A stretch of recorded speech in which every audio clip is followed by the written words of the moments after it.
You have found the Par 3 podcast presented by thelines.com for the 152nd Open Championship at Royal Troon in Scotland. My name is Stephen Andress, managing editor at thelines.com. In this episode, I'm going to share 3 of my favorite bets for the 4th and final major on the golf calendar. We'll also go through some of the characteristics that matter, and we're going to do it in an efficient manner. We're going to get you out of here in about 20 minutes. First, if you like the video, if you like the channel, hit the subscribe button, hit the like button. Let us know in the comments who you're betting on in the Open. I'm excited. I love this event. Got a chance to go to St. Andrews for the 150th Open a few years back. Got my Open Championship quarter zip here. Been handicapping this, and I think there's some questions we need to talk about first before we get into the picks. So first of all, it's not a huge bomber's paradise. If the wind is not blowing, that's going to bring in the shorter hitters into play here as well. Guys like Colin Morikawa, Aaron Rai. If the wind starts to blow a ton, that's going to make it really hard for the shorter hitters, in my opinion, to hit what seem to be smaller greens than usual at Royal Troon. If you want a full course breakdown, go to thelines.com. Check out the article from John Hasselbauer. You can find it under the British Open tab on the top nav bar. Just hit British Open Preview, and he'll give you the full breakdown of this course. So I'm kind of stuck in between a little bit. If we check out the weather report for this week at Royal Troon, it seems like if there is going to be a wave advantage, it's going to be the PM AM guys. So we have some rain in the forecast for the first half of the first round, so to speak. The wind might be a little bit more severe at that point, but again, we're talking about Scotland here. The weather forecast can change on a dime. So I've made some futures bets. I've added 2 guys at the beginning of the week. I'm kind of waiting for the last possible moment I can before they tee off at 1 a.m. Eastern time on Thursday. Yes, 1 a.m. Eastern time on Thursday with them across the pond before I make my final decisions, because I think I'm going to want some guys in that afternoon wave, but I want to get the most accurate forecast that I can get, and that means waiting as long as I can to make any final bets on the card. So in this show, I'm only going to share bets at current available odds. I'm not going to give you bets I made months ago, but I will tell you that if you were in the lines.com free Discord and you had your notifications on, you'd be sitting on Bryson DeChambeau 66-1 like I am right now, and a lot of other Discord members are as well. So again, go to the top right-hand corner, hit the Discord button, get in our golf chats. It's so much fun. You can go to the Rolls tab on our Discord, click the emojis, and get push notifications sent to your Discord app whenever anybody on our staff locks in a bet. So again, whether we're looking at maybe some rain, maybe a little more wind, Thursday AM, Thursday PM looks like it's going to clear up, and then Friday looks like it's pretty good. So that's at least the forecast as we record now on Tuesday afternoon. All right, first on the tee box for the Par 3.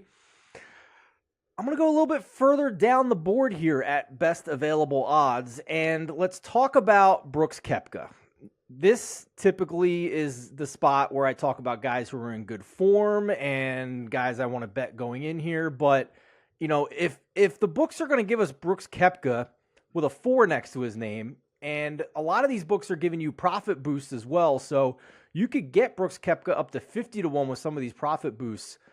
That's just an auto click for me. I'm sorry. I mean, this is the best player in major championships of this era, in the post-Tiger era. He's got 5. Yes, they've all come in U.S. Opens and PGA Championships, but there have been plenty of occasions in Koepka's career where he's had poor form, less than ideal form going into majors, and all of a sudden he finds himself near the top of the leaderboard on a Sunday in a major, or just flat out winning the trophy. So just keep that in mind. I certainly understand that there are plenty of other guys that appear to have better form coming into this event, but I just think when we get a number 5 next to Brooks Koepka's name as 50-1 or better, which I think you can still get if you search around and use those odds boosts, I'm just going to automatically click him. And if he doesn't win, if he doesn't contend, I'm fine with that.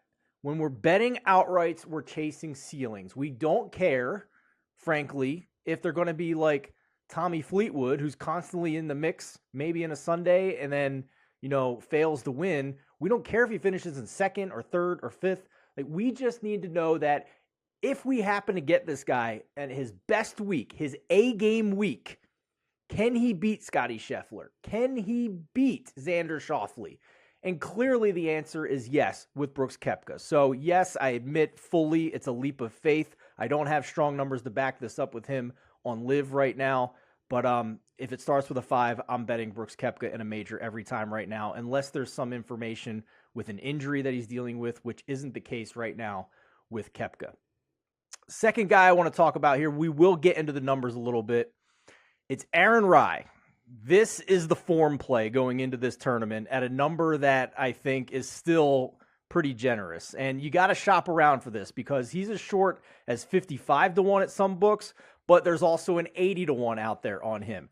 If it's 80-1 or better, yes, I need to have Aaron Rai on my card. I certainly understand he doesn't have the pedigree as some of the other names at the top of the card, but I also think that if the wind is down a little bit for this British Open, then we're going to get more guys like Rai who pepper fairways and are strong with their irons in contention in kind of the way Brian Harman was last week, who was not a long hitter. He was just accurate off the tee, accurate with his irons.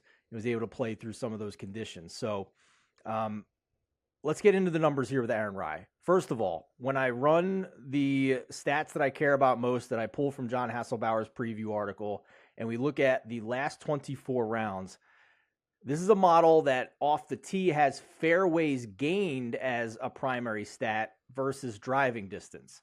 So I'm banking on the current forecast where winds are not going to be that harsh for this Open, and guys like Aaron Rai can pepper fairways and get themselves into contention and hit more greens with the wind down, even though they're taking longer irons in their hands than some of the other bombers who might have wedges into these greens. When I use fairways gained as the primary metric off the tee, Aaron Rai gets into the top 5 with names like Morikawa and Scheffler and McIlroy and Schauffele. The difference is you got to pay less than 20-1 on those guys, and Aaron Rai is 80-1 right now. Number 2 in this field over the last 24 rounds in fairways gained. He is top 20 across the board in all the stats I care about most. Strokes gained off the tee, strokes gained on approach, strokes gained short game. He's a very good putter. He's top 15 in strokes gained putting. He's number 8 in strokes gained on par 5s. And if the wind's down, I think you are going to have to make some birdies at this British Open. I think you're going to have to get, 15 to 20 under to maybe win this thing if the wind is down. So he's also top 25 in birdies or better gain. If you look at his form coming in, it was already good before he crossed the pond and had a top 5 finish at the Genesis Scottish Open.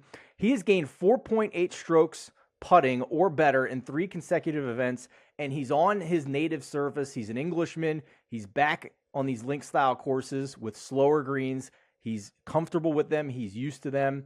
And yes, he did lose strokes on approach at the Scottish Open, but that snapped a very long streak of events where he was gaining on approach over and over again. Exclamation point on the 5.7 strokes on approach a couple of weeks ago at the Rocket Mortgage, 6.3 on approach at the AT&T Byron Nelson. So I think, last 3 events, 4th, 7th, and 2nd, top 20 at the U.S. Open before that. Number 4 overall in the final leaderboard at the AT&T Byron Nelson. At 80-1, I got to have Aaron Rai on the card, even though he hasn't done it in a big way yet. Hasn't done it in a big event. If you just want to mix in like an each way at Bet365, so you still get paid if he finishes top 8, you can do a top 10 or a top 20 at your traditional sports book as well. I think Aaron Rai needs to be somewhere on your card, even if you can't get all the way to a outright to win the tournament bet like I have in this one. Final pick for me for the British Open in this podcast. We're going deep down the board here. A guy that probably isn't on many of your radars. When you get to the British Open, you have a decent amount of players who qualified for this tournament via the DP World Tour. So for us Americans who follow the PGA Tour every week, we may not be familiar with them.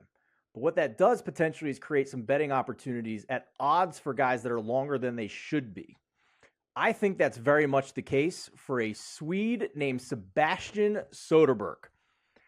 This guy will be on the PGA Tour next year. He's not yet this year. He's near the top of the DP World Tour points rankings this year. listen to these finishes, working backwards.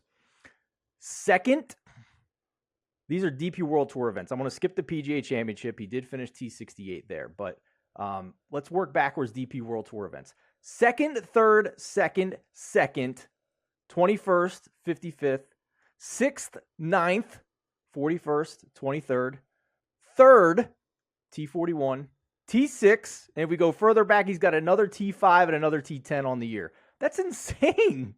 Like, since the end of March, 4 of his past 5 events, one of those was a major. So let's just say his past 4 events on the DP World Tour, second, third, second. He's 400 to 1 to win this tournament.